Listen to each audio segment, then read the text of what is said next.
The following program deals with a controversial subject. The theories expressed are not the only possible interpretation. Viewers are invited to make a judgment based on all available information. Tonight, liftoff. We have a liftoff. We investigate the most extraordinary event of the 20th century. It's one small step for man. Man landing on the moon. One giant leap for mankind. But believe it or not, some people say it never happened. This whole thing was a fake. Decide for yourself as we explore the evidence. The Eagle has landed. Analyze official government photos. What a ride, what a ride. Examine the films. The flag flaps on the moon where there's no atmosphere. And hear the testimony of one former astronaut who's not afraid to speak his mind. NASA could have covered it up. Could the government have orchestrated the deception of the century? NASA could have pulled off the greatest hoax of all time. You be the judge. On Conspiracy Theory, did we land on the moon?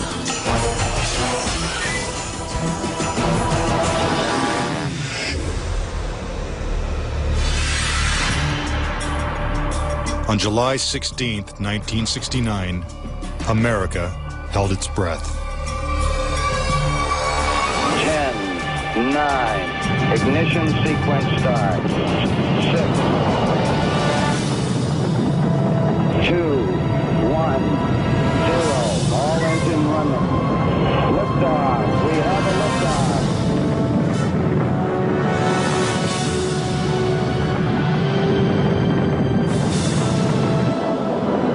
Apollo 11 blasted into space, beginning its 250,000-mile journey to the moon. During their 8-day voyage, the Apollo 11 astronauts saw spectacular views of the Earth, floated in a weightless environment, and supposedly went where no man had gone before. Guys looking good, down a half. Lights on, picking up some dust. Pull forward, drifting to the right a little. Contact light. Okay, engine stop. We copy you down, Eagle. Listen, Tranquility Base here. The Eagle has landed. But did it? Did they really land on the moon? Most of us think so. Millions of people watched on television as the lunar lander touched down, and these unforgettable words were spoken. It's one small step for man, one giant leap for mankind. But even today, there are those who claim that believing in man's one small step requires one giant leap of faith. Bill Casing was an analyst and engineer at Rocketdyne, the company that designed the Apollo rockets. There were many problems that evolved during the 60s that led people to believe that we're never going to make it to the moon.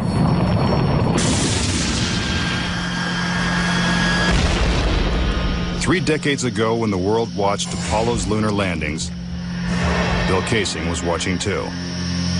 But what he saw on television, combined with his experiences at Rocketdyne, made him a skeptic. The whole thing then seemed phony to me. I think it was an intuitive feeling that what was being shown was not real. As he studied the footage more closely, he was shocked to find several inconsistencies. Casing observed that despite the clarity of deep space, the stars were missing from the black lunar sky. He saw the American flag waving, even though there is no air on the moon. And he discovered that there was no blast crater beneath the lunar lander, where its powerful rocket engine had fired. This evidence convinced Casing that we never sent a man to the moon. But NASA dismisses these charges. There are always going to be people who believe some outlandish theories, and the notion that we somehow were able to fake the lunar missions is pretty outlandish. As outlandish as it might seem, it has been estimated that as many as 20% of Americans believe we never went to the moon. But how could anyone think that one of the greatest moments in human history is a hoax? Is it really possible that NASA deceived the world? According to a former astronaut, it's entirely possible. Regarding the Apollo mission, I can't say 100% for sure whether these men walked on the moon. Brian O'Leary was a NASA astronaut in the 1960s and served as a science advisor during the Apollo moon missions. It's possible that NASA could have covered it up just in order to cut corners and to be the first to allegedly go to the moon. Was getting to the moon first so important that our government would consider faking it? To find the answer, we have to go back 40 years, to a time when America and the Soviets were locked in a struggle for world domination. People assumed that the nation that won the space race would win the Cold War. We defined that as being first to the moon. It was a time of more or less national hysteria. On October 4th, 1957, the Soviets terrified America when they sent Sputnik, the world's first satellite, into orbit. The New York Times had to publish an article explaining to Americans that it did not carry nuclear bombs that could be dropped on the city from that altitude. The American public's fear of nuclear annihilation intensified as Russia took the lead in the space race. House Speaker announced in Congress that we may be headed for extinction. Many feared that the Soviet Union's ultimate goal was to put a missile base on the moon. Meanwhile, America's space program was having difficulty even getting off the ground. The chances of getting to the moon and returning safely to Earth were something like 0.0017%. In other words, virtually an impossibility. What actually happened, in my mind, is that during the 60s, they said, if you can't make it, fake it. But if the Apollo missions were fake, how was this monumental hoax accomplished? According to Casing, the launch of Apollo's Saturn V rocket was real. It just never sent astronauts to the moon. The astronauts were launched with the Saturn V.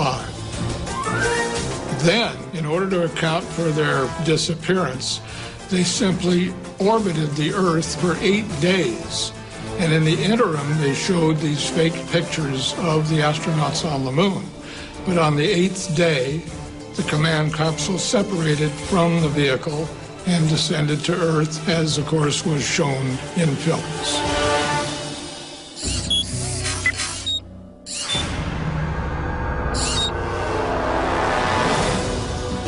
This theory inspired the 1978 movie Capricorn 1, in which the government attempts to fool the world by faking a mission to Mars.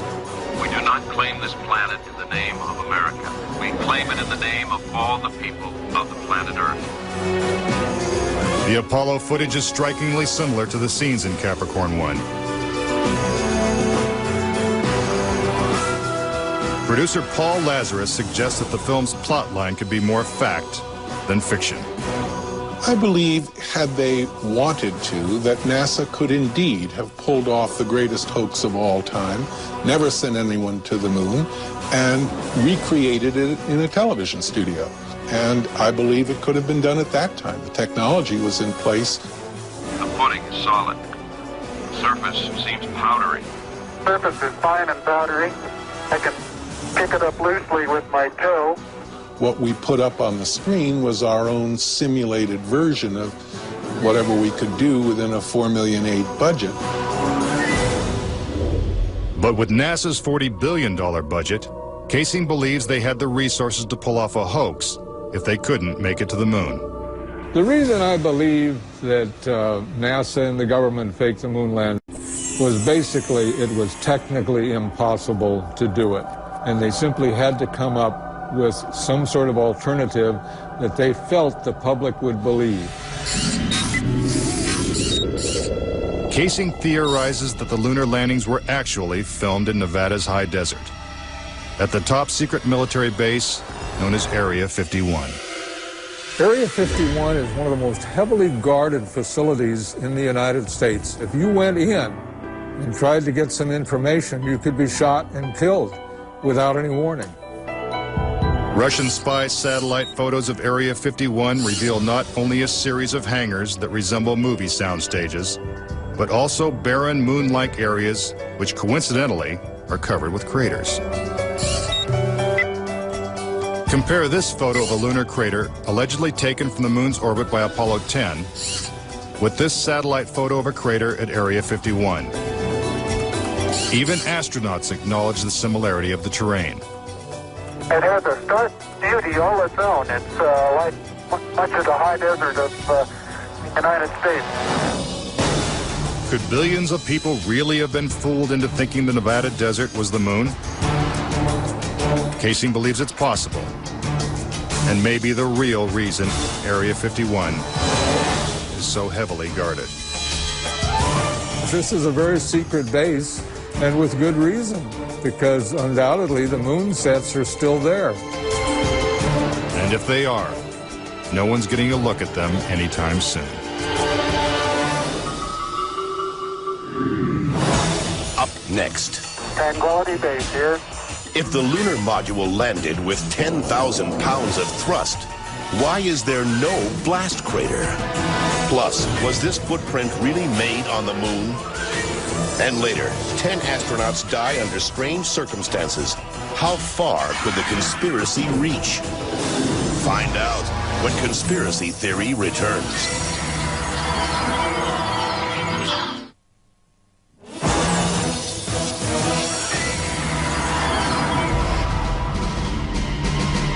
We've all been led to believe that on July 20th, 1969, the Lunar Excursion Module, also known as the LEM, carried American astronauts to the surface of the moon.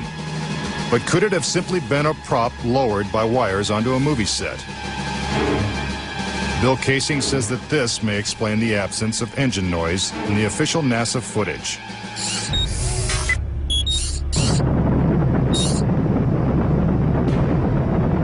The noise level of a rocket engine is up into the 140, 150 decibel range. In other words, enormously loud. How would it be possible to hear astronauts' voices against the background of a running rocket engine? Picking up some dust. 30 feet, 2.5 down. Straight shadow. 4 forward, drift into the right a little. Contact light. Okay, engine stop. Is this evidence that the footage is actually fake? A sequence shot in a controlled environment here on Earth? Just months before this historic landing, a prototype LEM was flight tested at Ellington Air Force Base. While NASA cameras record the test flight, Neil Armstrong struggles to control the unwieldy craft. Then, at approximately 300 feet, the lander flies wildly out of control. At the last second, Armstrong ejects.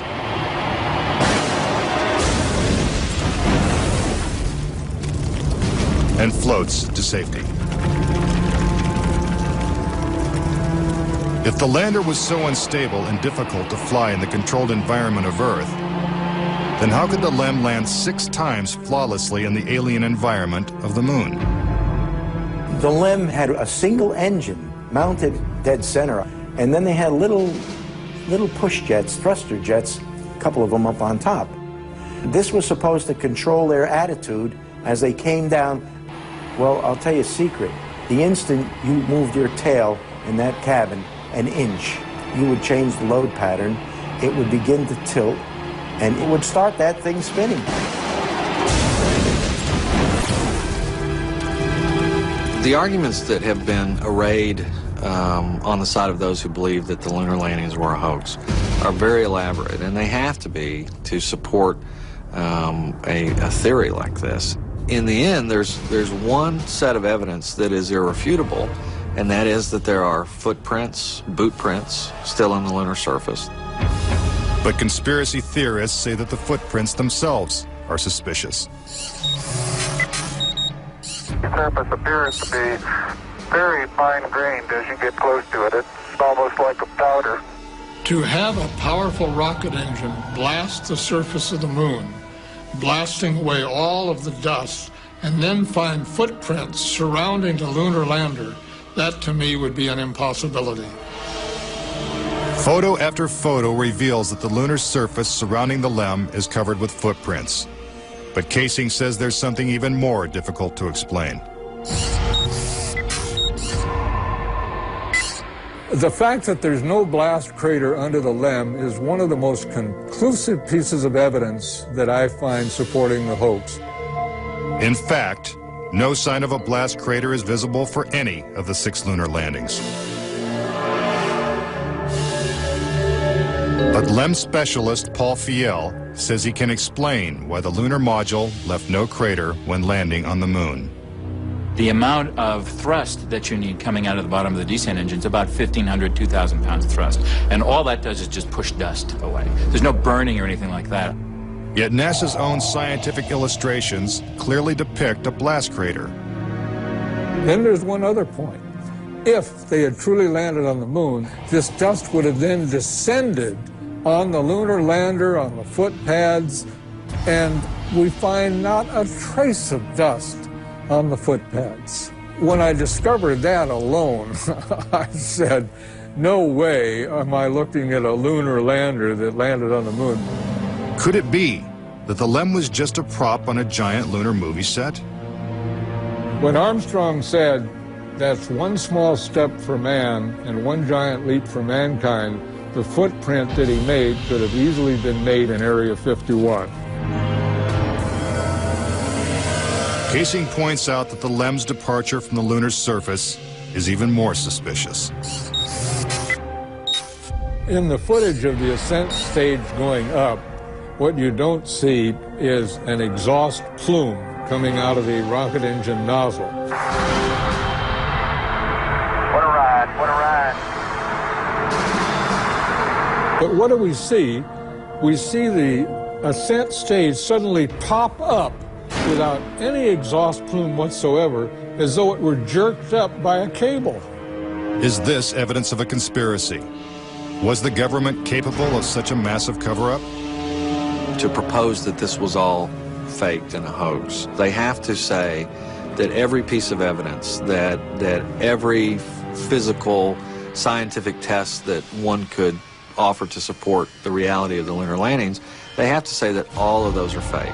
I would say that my conviction that Apollo was a fake was really not according to one specific piece of evidence, but it was cumulative. This whole thing was a fake. Coming up. We're getting a picture on the TV. If there's no air on the moon, why is this American flag waving? Plus, could these official NASA photos have been doctored? All of the photographs were faked. And later, is it possible for humans to have survived the deadly radiation in deep space? When Conspiracy Theory continues.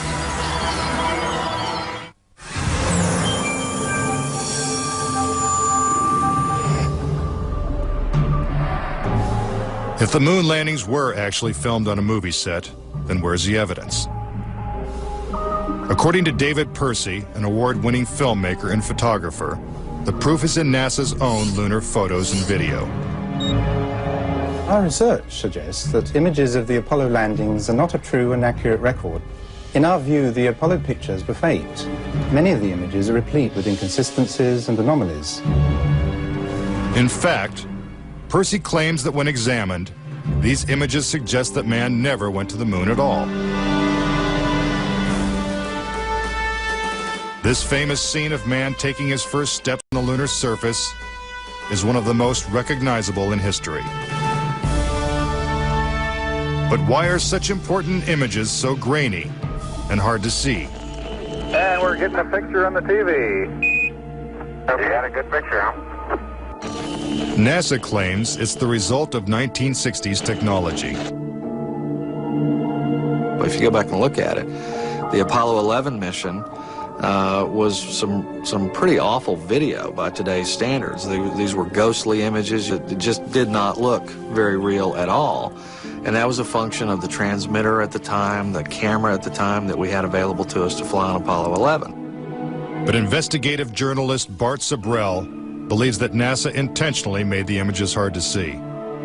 NASA orchestrated the hoax in a very unique way through television. They had one picture which they completely controlled, black and white, grainy, that convinced everybody we were on the moon. We had no reason to doubt it.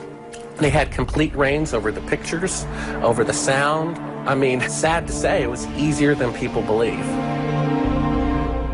But despite the lack of clarity, conspiracy theorists see evidence suggesting that these images were staged. It's absolutely unreal. Although it appears that the astronauts are moving in the moon's gravity, which is 1/6 that of the Earth, Percy notes that when the speed of the film is doubled, the astronauts appear to be running as if in Earth's gravity.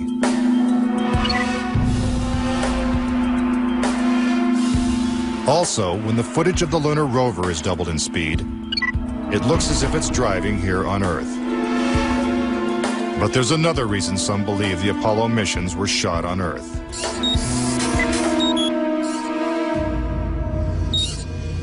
If there is no air or wind on the moon, why is this American flag waving? The fact that the flag flaps on the moon where there's no atmosphere means that there must have been a little blast of wind out in Area 51 where they shot this. Could these questionable images simply be the result of astronauts struggling to plant the flag into the lunar surface? Or is there more going on than meets the eye? What about the still photography? Some say the design of the bulky spacesuits would have made it extremely difficult for the astronauts to operate their chest-mounted cameras. The man who designed these cameras is Jan Lundberg. Once on the moon, on the lunar surface, in the dress, in the life support system, you couldn't see the camera. They couldn't bend their head that far down. They had no viewfinder, they had to aim by moving their body. Click, click, click. If the cameras were so difficult to manipulate, how were thousands of photos taken with crystal clarity and precise framing?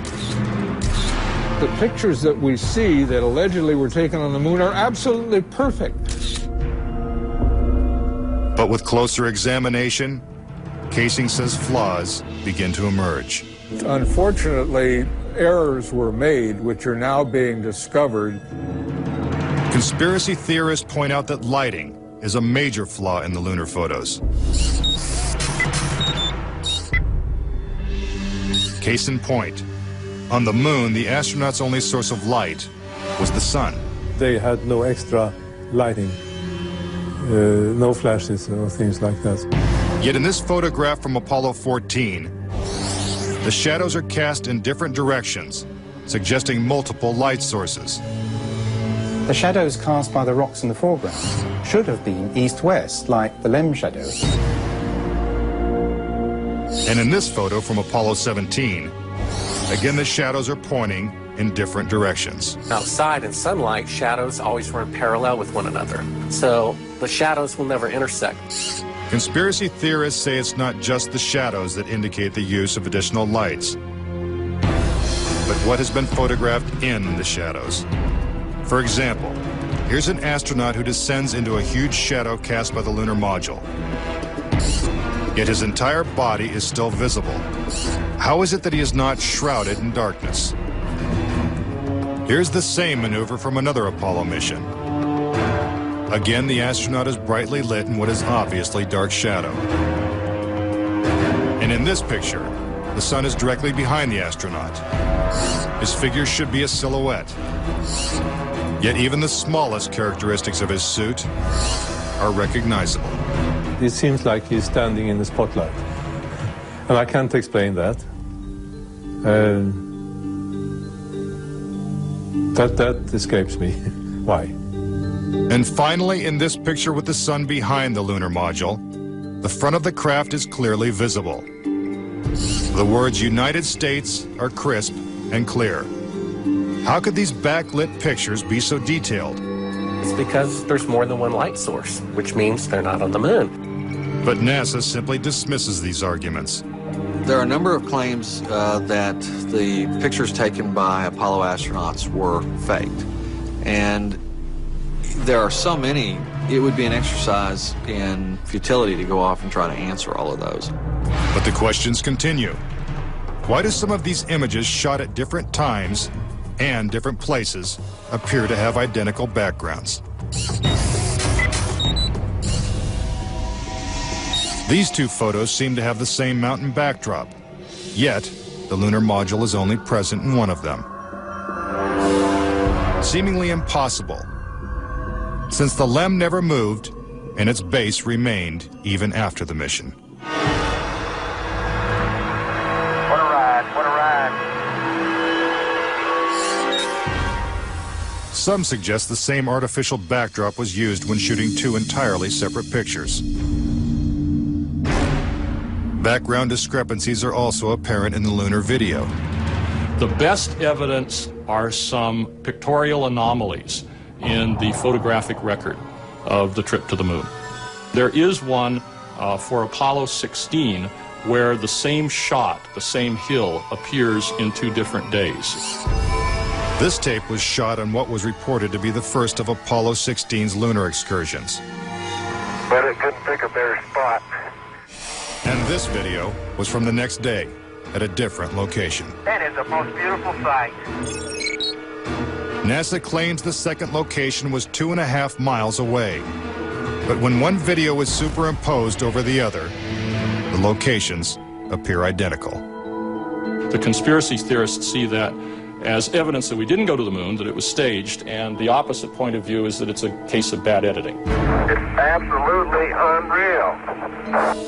Conspiracy theorists claim that even closer examination of the photos suggest evidence of doctoring.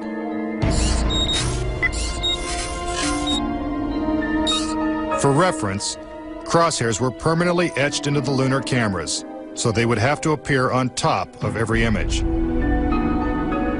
But in this photo, a crosshair is behind a part of the lunar rover. This situation is impossible and has to be the result of technical manipulation and doctoring of the image. And in this photo from Apollo 11, the equipment in the foreground is covering the crosshair, not behind it. And in another from Apollo 12, the American flag is covering one crosshair, and the astronaut is covering the other. When presented with these questionable photos and videos, NASA refutes the conspiracy theories. Some range from incredibly complicated to incredibly goofy. There are arguments that are wrong optically, they're wrong physically, they're wrong scientifically, they're wrong historically. There's a great deal of claptrap that is sort of woven in to these arguments. But despite what NASA says, conspiracy theorists still insist that Apollo was a hoax. When I looked at all the pictures and all the footage, I'm absolutely convinced, I bet my life on it, that we didn't go to the moon. I know for a fact that we didn't. Coming up next, tragedy strikes the Apollo program. The program could be stopped dead in its tracks. 3 astronauts die in a pre-launch simulation. But was it an accident? He was going to blow the whistle on the whole project. And later, could the astronauts have survived a trip into deep space? Before they got 1/2 to the moon, they would have picked up a death dose of radiation. Next, theorists say is true. How could NASA perpetrate such a widespread hoax without someone from the inside blowing the whistle? Virgil Gus Grissom was selected as one of the original 7 astronauts. A family man and a veteran of several space flights, he was a national hero and was likely to be the first man to walk on the moon. But Grissom was also an outspoken critic of the space program. and was quoted as saying, "Someone's going to get killed." Unfortunately, Grissom's worst fears were soon realized. On January 27, 1967, 2 years before the first moon landing, Grissom and his crew boarded the Apollo 1 capsule for a full-scale simulation. The problems began almost immediately. First, the capsule's communication systems failed. You copy? No, I didn't read you, Chuck, at all. I can't read you, Chuck. You want to try the phone? How do I get the moon? We can't talk between three buildings. I can't hear what you're saying. Suddenly, the capsule burst into flames with the astronauts sealed inside.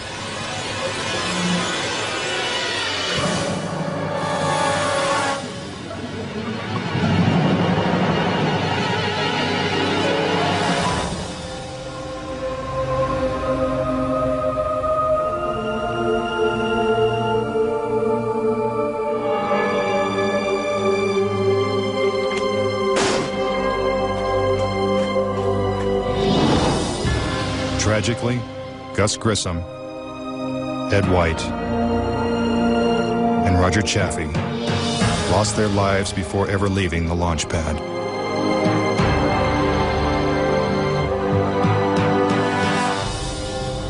Gus Grissom's family believes the Apollo 1 fire was no accident. I think it was intentionally sabotaged by someone. It's been a question in my mind, what was found in the accident investigation and how was that handled? Was the CIA involved or whoever? But it was done intentionally. Grissom's family doesn't know who was responsible for his death or why it happened. But they say NASA knows the truth. Gus gave his life for this program, and I feel like that it is up to NASA to come forward and give us a direct answer to what really happened. Were Gus Grissom and the Apollo 1 astronauts victims of a tragic accident? Or were they intentionally silenced because they knew too much? We may never know. The cause of the fire is still a mystery, and the capsule remains locked away at a military base. But Grissom wasn't the only Apollo critic to meet with a suspicious and untimely death. Thomas Ronald Barron was a safety inspector during Apollo 1's construction. After the fire, Barron testified before Congress that the Apollo program was in such disarray that the United States would never make it to the moon. He claimed his opinions made him a target. Has there been any pressure on you by NASA? Nothing. We were, my wife and I were somewhat harassed at home when this first thing broke some time back, but it's gone away now. As part of his testimony, Barron submitted a 500-page report detailing his findings. It was the real fear that the program could be stopped dead in its tracks. Then exactly 1 week after he testified, Barron's car was struck by a train. Barron, his wife, and stepdaughter were killed instantly. I believe that Thomas Ronald Barron was murdered because he had the truth to tell about the Apollo project. Barron's report mysteriously disappeared, and to this day, it has never been found.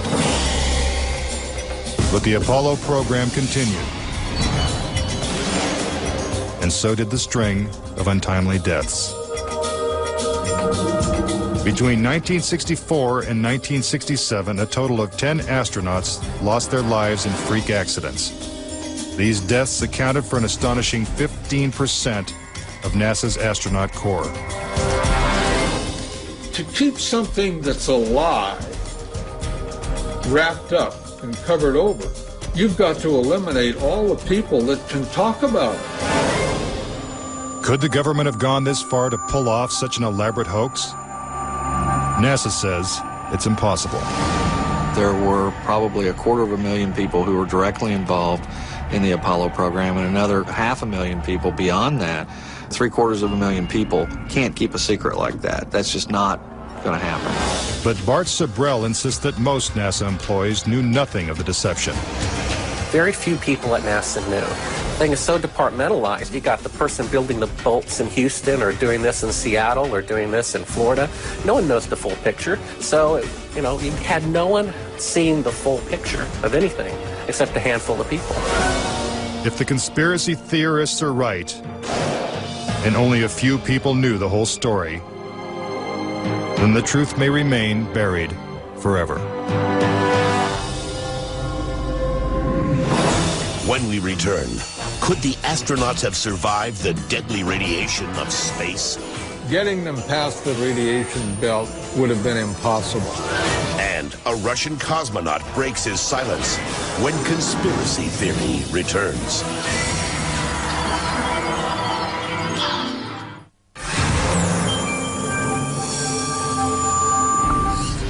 Suspicious deaths, evidence of doctored photos, and flags waving in the airless vacuum of space are not the only reasons to doubt that we ever went to the moon.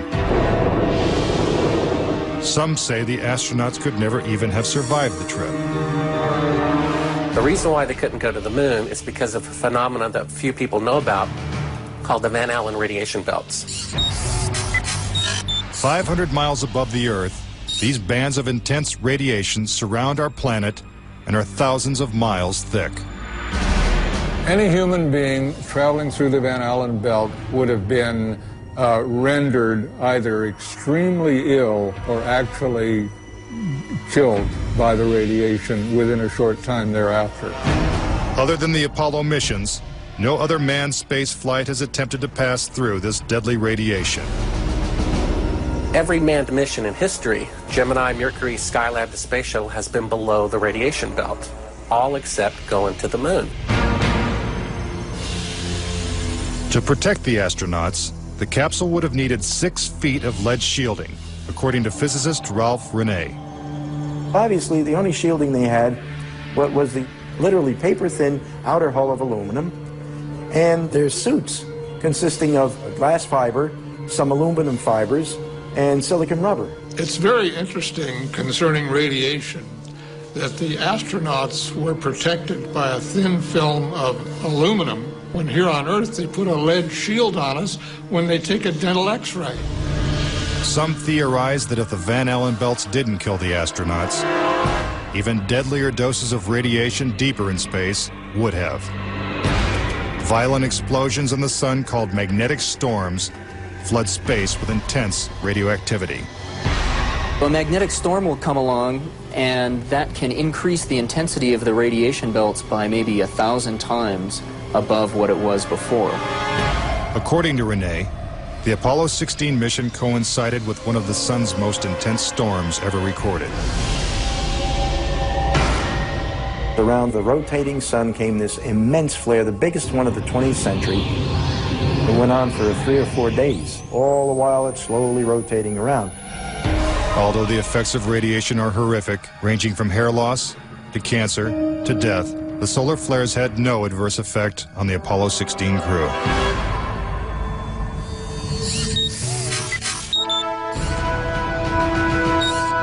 NASA had another problem, and one is that the moon's surface is totally inhospitable to man. If you do it in the dark, and that includes any part of the shadow of the spacecraft itself, the temperatures go down to 250 degrees below zero. In the sun, the temperatures go up to 250 degrees above zero. Rene also theorized that the astronauts' liquid-cooled spacesuits could not have provided sufficient protection from the intense heat and radiation. But NASA maintains that this hypothesis is wrong. The claim that the radiation on the lunar surface would have incapacitated or hurt the astronauts, it's equal parts bad science and a bad understanding of how we went about designing the equipment. The spacesuits that they wore were incredibly tough and very resilient to lots of different things. If those suits do what NASA says they can do, then I want to see them suit up a guy or two, put him into 3 Mile Island, the pit there that's still hot, and have them clean up the mess. But they can't and they don't. The fact remains that no Apollo astronaut has ever suffered a serious illness from a trip to the moon. Could this be because they never left the safety of Earth's atmosphere in the first place? This is the main reason why the Russians never really intended to send the men to the moon. Was it the fear of lethal radiation that caused the Russians to abandon their plans to go to the moon? According to one of their chief cosmonauts, it was certainly a factor. Of course, we were worried to go out into the unknown of space. Of course, we were fearful. We had no idea how a human would be affected by the radiation. We suspected that possibly the radiation could even penetrate through the craft itself. Are the deadly perils of space proof that NASA faked the Apollo missions? To this day, the Russians have never sent a man to the moon. And we have no plans to return. A final word when conspiracy theory continues.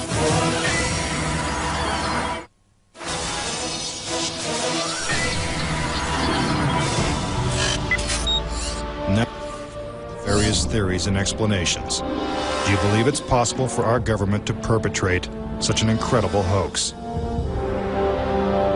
Is it conceivable that with its $40 billion price tag, the Apollo program was nothing more than the most expensive movie ever made? It is my personal belief, and I totally believe this after all the years of research I've done on this, that NASA never landed a man on the moon. I would say that anybody who believes that we did not go to the moon is an absolute nut.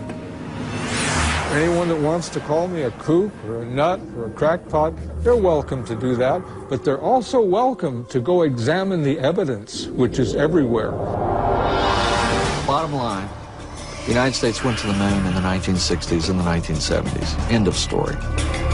Is there any way to put this controversy to rest once and for all? The only thing the experts agree upon is that the answer is 250,000 miles away.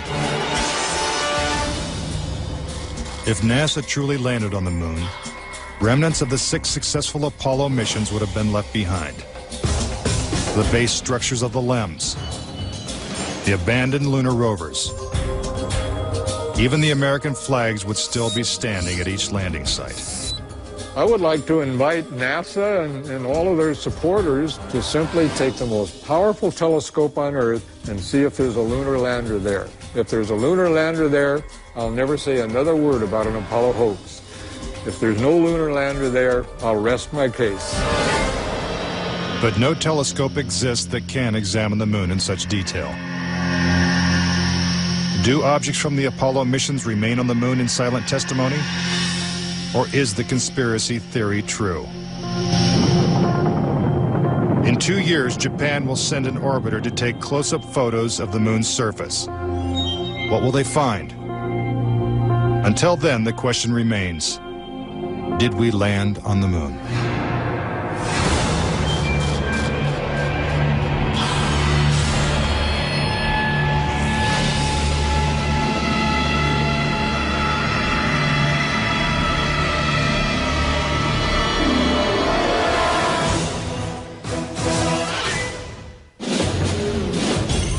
Followed by question and answers. At this time, I'd like to introduce the Apollo 11 crew, astronauts Neil Armstrong, Michael Collins, Edwin Aldrin. Neil?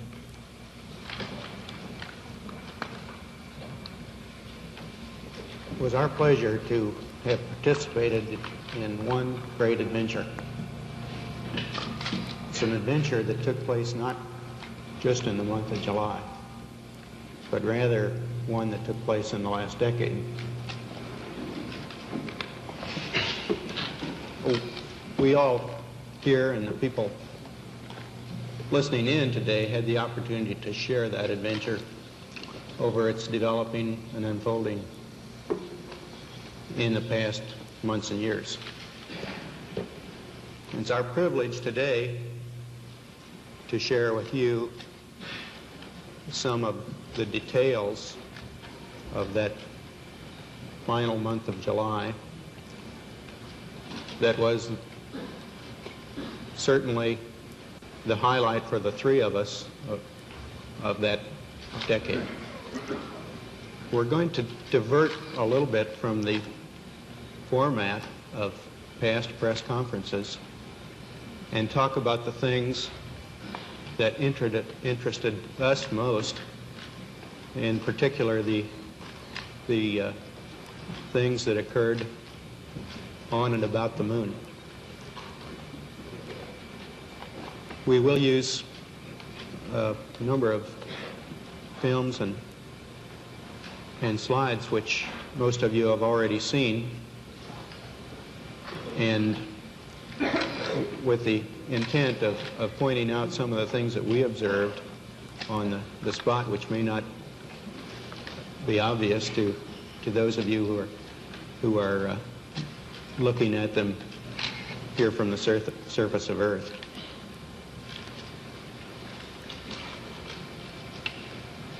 The flight, as you know, started promptly. And I think that was characteristic of all the events of the flight. The Saturn gave us one magnificent ride, both into Earth orbit and on a trajectory to the moon. Our memory of that actually differs little from the reports that you have all heard from those previous Saturn V flights, and the previous flights served us well in preparation for this flight in the boost as well as the subsequent phases.